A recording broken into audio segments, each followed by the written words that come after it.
we're going to do it like that because, you know, it is what it is. Today is one of them off-brand days to where we're all sitting around trying to figure out how this is going to play out. But I'm here to tell you, don't worry. Don't fret, Moon Frere.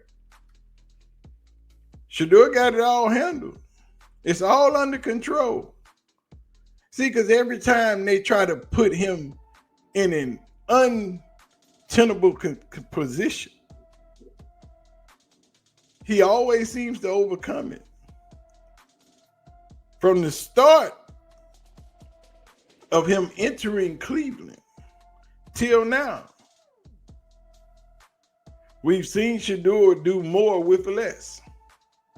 The same as we did in Colorado, the same as we did in Jackson.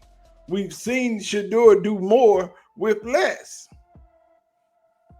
Like I've told you, they playing with God's child. They playing with somebody who has favor.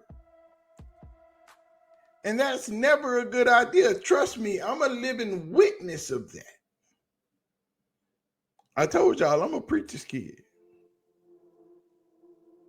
And I know my mom being on her knees in that prayer room saved my life plenty of times. Because trust me, it was in danger. And it's of my own volition. I did it because I was one of them boys back in the day. Thank God I've changed my life around. I'm a working man, business owner, family man. I do much of nothing but play with all my toys in the house. Still go to work. Love to drive my truck. But playing with God's children is never a winning decision. I asked y'all that in that video I made this morning. My grandmother told me, you want to see God, you want to make God laugh, just tell him your plans. That's the best way. And see, the Cleveland Browns got plans. And we don't know if they are here for Shedeur or not, because on the outside looking in, it looks like Shedeur is an unwanted specimen. Looks like Shedeur is treated like the redhead stepchild. They got Mary Kay Cabot, Tony Grossi, and a few others spewing out those alternative facts that Shedeur is a slow learner. He's still trying to catch up to Dylan Gabriel. He doesn't understand the playbook. He doesn't know how to call out plays in the huddle. He has to learn or get all those things in order. But how is that so? If Shedeur is not an understander of the playbook, how is his stats always better than everyone else's? How does his stats come out to be on top? Which you can say he playing with the threes and the twos. He not playing with the ones. But then I must ask you, if he's playing with the twos and the threes against the number one defense, and his stats are better than yours, what happens when you give him what you got? What happens when you give him the number one offense? Does it get better or does it get worse? Because see, with Shedeur, all we've got since he's been in Cleveland is consistency. Everybody else has been up and down, back and forth, inconsistent numbers. One day they 3 for 7. One day they 11 for 21. One day they 3 for 14. One day they 6 for 7. One day they 7 for 7. One day they 2 for 5. But Shedeur is that constant across all of these quarterbacks. 7 for 7, 9 for 10, 11 for 12, 12 for 12, 13 for 21, 6 for 5, 5 for 6, those type of numbers. He stays in that 70 percentile. He's always good.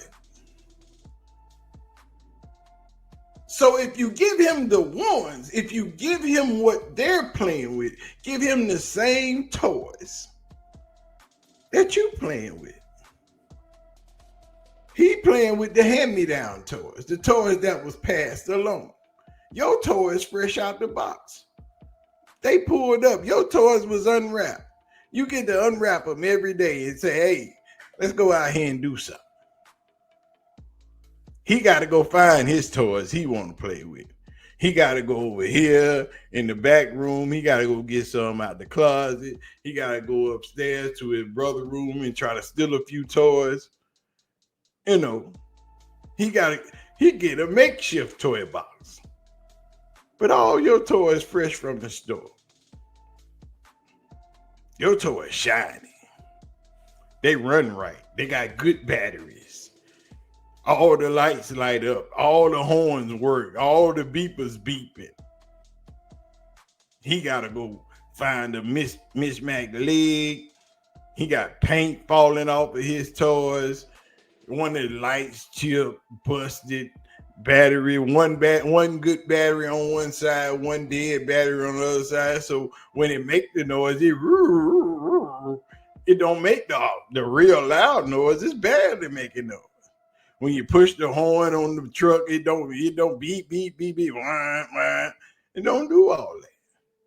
But all your toys new. You hit the horn, it bah, bah. You turn the light on, it y'all, your shit light up. So I gotta play with Forio and other undrafted free agents. You get what you get. You get Jerry Jeudy. I want to play with Jerry Jeudy too. But that's where we are. That's how we feeling today. That's how we've been treated since we've been in Cleveland. Everybody, he's a 5th round draft pick. He don't get, well, Dylan Gabriel 3rd round draft pick. Why he get first team reps? Never mind, hold on. Seen a lot of people, especially after the draft and stuff, like you can't just hand the job to Shedeur. You got to make him earn it. He's got to, earn his spot and show what he can do. Well, they handed it to Dylan Gabriel. Yeah, they just handed him first team reps. Like he didn't do anything to earn them. He didn't. Except for get drafted in the third. It's not like he was drafted in the top 5. Yeah, 3rd round quarterbacks don't ever earn first team reps right out the gate. Jake Burns said that over the weekend. It's one of those things too where they just seem to. It's like they fell in love with the person, and it's like the person might not match the player. You have guys coming out saying like he just doesn't belong on an NFL football field right now. Like Zach Jackson said, practice comes to a screeching halt when he goes into 11-on-11s. And I'm just like, how is this a guy who's getting first team reps then? What do the next guys have to do? Not even like Shedeur, just anybody on the roster. What do they have to do to eat into some of that? Because like we said, Dylan Gabriel wasn't picked 3rd overall. He was picked in the 3rd round. Yeah. So why is he just being handed first team reps? I don't understand that part of it. I'm like, are we willing to die on the cross for 3rd round pick Dylan Gabriel? Like, come on. Nobody else even had him on his draft board, at least not to be a starter. And that's why we playing with the beat up toys. Because Dylan Gabriel is your guy. That's your man, 100 grand. That's how we know Shedeur was an owner's pick. But he even denied that. Dylan Gabriel's a 3rd round pick. 3rd round picks don't get to play with the new toys. They get to play with the old toys too. But in this instance, the 3rd round draft pick got more got more plays, more possessions, more reps than the starting quarterback, than Joe Flacco. The whole camp, Dylan Gabriel got more reps than everybody. But he's your 3rd round draft pick. That's how we know he your man 100 grand. Because you want your man to have the best chance to be your starting quarterback. They don't want Shedeur. No, we can't have that. That's Jimmy Haslam pick. That'll make us look like idiots. If the 5th round pick look better than the 3rd round pick, we all in trouble. But instead of embracing what you got, instead of working with what you got, when everybody that you come across telling you that guy, the little one, he don't look like an NFL quarterback. He can't throw like an NFL quarterback.